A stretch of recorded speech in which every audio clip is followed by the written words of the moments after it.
Hey everyone, this is Zan. I'm going to be talking today about my Late Age Agartha Pretender in my upcoming series. Before I jump straight into the Pretenders, I do want to talk about a few themes with the nation itself that determined how I wanted to play the nation. The first theme, arguably the most important, is that I believe your first war and your expansion should hinge almost entirely on your scales troops. That is to say, your expansion should hinge completely on this Cave Knight unit. It is absurdly expensive. Versus players, it can have a tough time, but it can also be pretty strong. The Rider itself isn't that important, but the Drake under him, although an expensive unit, is very, very resilient and hard to kill without battle magic, which isn't as available early. Going forward, I believe your first war should then be decided by combinations of the Drakes you had in expansion, your heavy infantry units, your crossbow units, and then your elite infantry units. I don't believe, this is very important, I don't believe that your expansion or your first war should be dependent on your sacred blind fighter units. They can be pretty strong, they have very good armor, and they have good hit points and good stats. However, because they're magic beings, because they're slow, because they cost a lot of resources and recruitment points, they can be hard to mass and they can be hard to lead without sacrificing commander points to a special commander just to lead them. Other nations have a lot easier ways of showing their national strengths, and you have to jump through some hoops in order to get the blind fighter to be a useful sacred. So I don't think that you should use them early on. However, this changes as you transition to the mid game and maybe the early late game, if that makes sense. I do think you want to use the blind fighters because you need to be able to synergize them with other aspects of your nations, particularly the summons. And I'll get into more detail of that later when I talk about the builds. But I did just want to preface first that I believe the first half of your game should be almost entirely dependent on your scales troops. Moving on to our actual pretender, this is what I ended up taking into my Late Age Agartha multiplayer game. It was an invitational, it was against really good players, and my initial theories I think were kind of true. I expanded so well, I actually had other players be visibly unhappy with the way I expanded and the rate at which I did. And I don't even have perfect scales. I have okay scales. They're twos. They're not even an order 3, production 3, growth 3, all the fun stuff. So I think that first half of the theory worked well. It just started to fall apart a little bit after. Now, I subbed out of the game, just as I subbed out of almost all of my games at the time, right before the second war started, right before the mid game. So I don't have the direct experience there.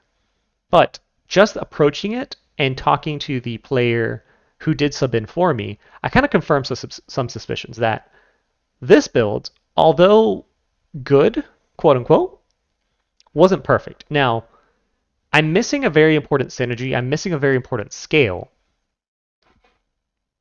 And I ended up failing, or at least, the nation itself under this pretender ended up doing poorly against its enemy because I didn't properly prepare it to work together in a way that would beat an easier nation to play. And on top of that, this fear aura, I know it's the big elephant in the room, I've been kind of circling around it. I also really was curious to what would happen or how strong it would be if you had a mass of fear auras. In the same way you see a lot of cold aura, heat aura, fate weaving, Vedheim or whatnot, double auras. I wanted to see how massed fear aura would do against traditional troops, not undead, not berserking units. Unfortunately, this was before the latest patch that included resets to the fear value. I think this is probably stronger now. That said, I don't think I'd take it again going forward for some reasons. I can talk about those maybe during the gameplay.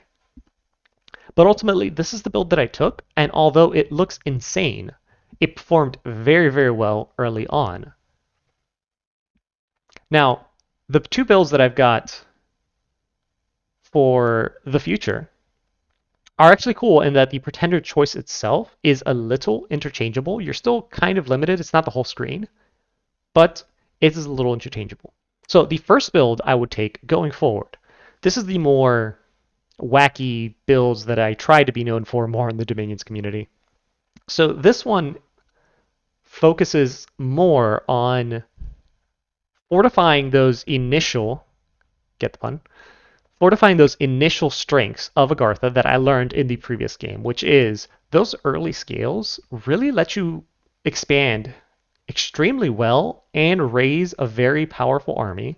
And in terms of defending yourself, it lets you use high values of province defense, kind of to offset your slow moving army or your doom stack if you're using one. So that's the first thing I want to mention. The second thing is notice that I now have cold resistance. This is because in extreme temperatures, cold 3 or heat 3, most of your units do get a penalty to their encumbrance. And if you know, blind fighters are already extremely encumbered units. And we didn't want to make it worse, nor did we really want to go spend points in fire magic, get like fire 4 or something to give them fire resistance, just so they're not encumbered. Obviously, fire resistance helps in other ways, but let's not talk about those right now. Regardless, that past the blind fighters, a lot of your later units will have cold auras. And by taking heat 3, you're actively sabotaging your own summoned unit's powers. So it's not in your favor to take heat 3, so you should just go take cold 3. I'm a fan of just dumping your temperature scale. I know some people don't like it, but it's something I do. So this is going to empower the cold auras of a lot of your later unit summons, while also helping, I wouldn't say handling, helping the encumbrance of your blind fighters. I know that I mentioned that these sacreds and these summons are more of a mid-game thing, but in terms of the early game, honestly, and most of your mid-game, your entire nation is extremely slow. You're only going to ever be moving one province at a time, almost always. So why not make your opponents do the same? Not all opponents are going to be affected by this, but more often than not, some opponents are going to struggle to multi-move if you're in the cold. And I know what you're thinking. This is the late age. Late Age Atlantis is in the game. That's fine. Let me just tell you that Late Age Atlantis is going to have a very hard time using their cold units against your units, just because your dudes are very, very resilient and you will have a hell of a lot more crossbows than they will have Ice Guard, especially early in the game. Maybe as the mid-late game comes around, the scales might change if you're losing battles and they aren't. But I don't think it's too big of an issue because Late Age Atlantis will be forced to choose, do they want to have sword and shield units to not die as easily to your crossbows? Or do they want halberdiers to be able to actually kill your units? Because the sword and shield guy is going to have a very hard time cutting through your plate armored infantry or cave drakes. So it's not that big of a deal as you would think in terms of fighting Late Age Atlantis. In terms of Lemuria, I mean, it is what it is. Your cold resistance is going to help against their Lemur Councils or whatever their mages are called. You've got magic weapons. Honestly, the magic weapons bit is the weakest part of the build, but it lets your golden pillar, in this case, teleport, which is cool. We like that. Speaking of the pillar itself, the pillar is also interchangeable with the Master Alchemist Pretender, which is the tiny rainbow human. And that leads you to the interesting predicament of, do you want the tiny rainbow or do you want the big monolith? Obviously, the strengths of the monoliths are that it's a resilient chassis. It can drop on the enemy and blow up an entire enemy army. The rainbow can do that too, and if you just saw the video I posted the other day, you could see a pretender doing that, which is pretty damn cool, I'm not going to lie. But more importantly, the Master Alchemist with Earth 8, if I did my math right, and you guys can correct me if I'm wrong here, with Alchemist skill of 100%, so double the bonus you get from alchemizing gems, you can get about 56 gold per Earth gem. And that can help you out later, especially since you notice the build only has growth 1. So it might not scale as cleanly income-wise in the late game as other nations might. But when in doubt, you can always trade with other players or transition your own gold, cast your own gold, your own gems, cast Earthblood Deepwell, and transition that into more money. If you do Earthblood Deepwell and turn all 20 gems into gold, you're talking an extra 1,100 gold per turn. That can be game-changing. That can be very, very game-changing for a lot of nations if you just turn 20 Earth gems to gold using the Alchemist. Again, there's pros and cons. to the Pillar or the Alchemist. But this is probably one of the builds I would take going forward. Everything here is important. The cold resistance that I talked about, Fortitude is just very good for keeping your units alive. Your blind fighters have one job, and that one job is to not die. Fortitude is going to help that. Yes, you can technically do Wave Warriors. The problem if you do Wave Warriors is that even with Strength of Giants and Weapons of Sharpness, dropping your blind fighters down to 12 damage per hit is going to make them not be able to kill anything. Even if it is 12 armor piercing damage per hit, they will not kill anything. It's not their job to kill anything, but it's sometimes nice when they do chip at things, and they will not be able to do that with that much damage. Not to mention that now you're relying on getting alchemists, either with boosters or naturally random Water 2 alchemist, to then spend a lot of gems painting Wave Warriors every fight, which isn't the worst. You have water lenses, even in vanilla, but it's a lot of encumbrance that you can avoid just through Bless. It turns your Divine Blessing into essentially a battlefield-wide Fortitude, which is pretty good. Going forward, magic weapons, I think it's the weakest part of the Bless, but you kind of need it in case toward the end of your first war, your opponent starts sending out elementals. You need to be able to deal with that. And it's also in the late age, and there is a fear that Lemuria will be in there messing around with you, and this can help fight Lemurians a little bit. You don't really need it as much. A lot of your mages are death mages that can do Dust for Dust or Wither Bones. So you're very resilient to beating Lemurian thugs. It's just the ghosts that can be an issue. You might not have enough mages to Dust for Dust all of the ghosts. So magic weapons does really help there. And then the poison resistance is important because you have a craftable item called a Mercury barrel, and this is going to spawn a size 5 Mercury elemental, shown on screen here.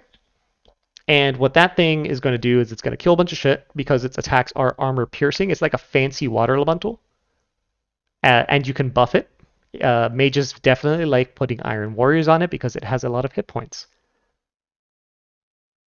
The only issue slash benefit of it as well on the side is that it has a poison aura, which will not only kill your enemy but also kill your units.